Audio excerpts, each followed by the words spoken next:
In folks, welcome to the warm-up, the short sharp data pack to get you all set for your next Leeds game, Leeds versus Millwall in the FA Cup. We'll cover the form guide, the team news, key form guide, key people coming into this game as well as who is available and who is not, and some comments from both of the managers leading into this game. I'm apologising in advance.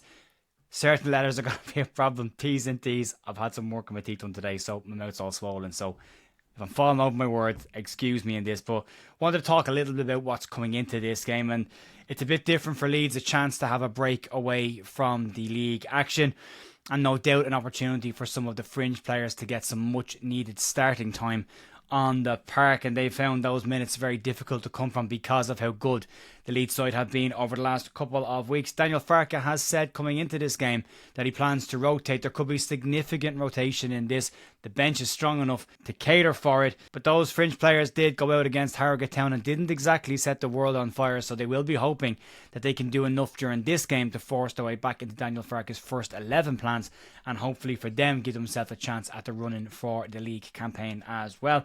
Millwall boss Alex Neil, the most champo of all champo managers, has been discussing this game and the history between the two clubs, and had a little bit of a flex as well when he was talking to the press, and he said the following on the game. I think everyone seems to have a rivalry with Leeds. It'll be a good game. Ellen Road will be packed and we will take a good following.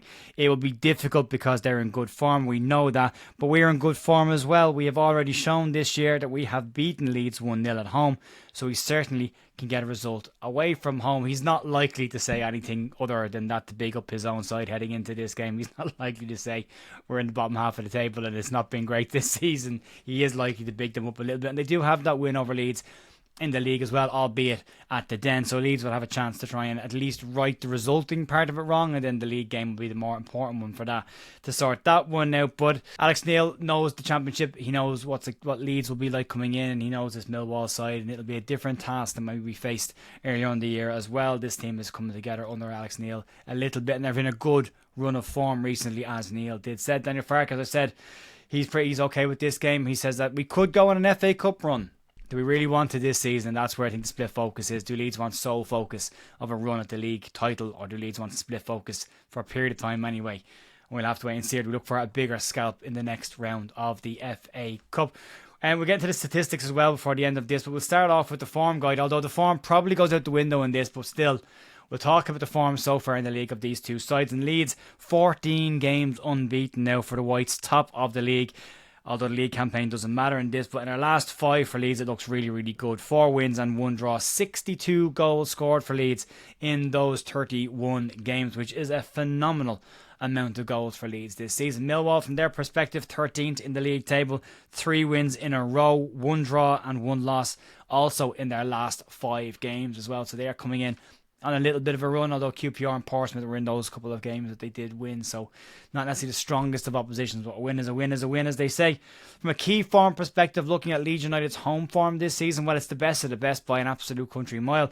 Leeds top of the pile, 1 defeat all season, 13 wins in 16 home games, 42 goals scored by Leeds in Ellen Road, and only 7 conceded all season. That defensive strength is key to Leeds this season, and has been a really strong part of what our performances in Ellen Road have looked like. Millwall, though, on the road, it's not perfect. 11th best on the road this season. 2 wins in their last 5 away games. 2 draws and losses as well. And they're scored 12 in their 14 away games and conceded 13 goals. So a goal every game pretty much on the road for Millwall this season. Whether they'll come out and have a goal because it's an FA Cup, or whether they'll try and sit in and try and force extra time and penalties. There's no replays, so we'll go to extra time and penalties.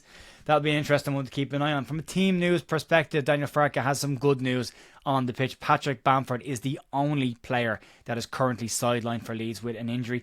And Daniel Farke did say he's expected back on the grass next week, although he did say that's not guaranteed. It will depend on the last set of his recovery.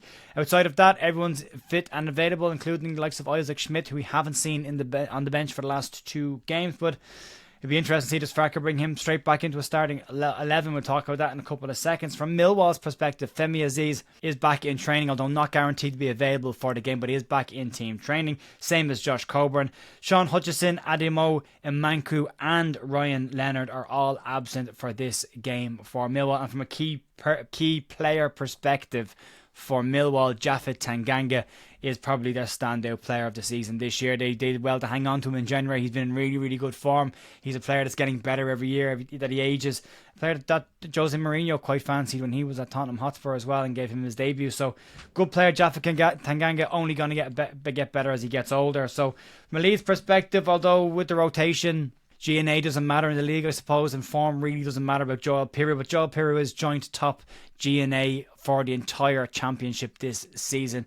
But more likely to see Mateo Joseph in the number 9 spot for this game, and Joseph and Willie Gnonto both on target off the bench against Cardiff City. So a nice recent goal for both of them, for two players who are very much expected to start in this game. Before we get to the team lineup, we'll have a quick look at the statistics coming into this game. Leeds have won 8 of their last 9 home games against Millwall in all competitions, with being a 4-3 loss in January 28. This will be the first ever FA Cup meeting between Leeds and Millwall. The only previous cup competition in which they faced each other was short-lived. It was the full Members' Cup way back when.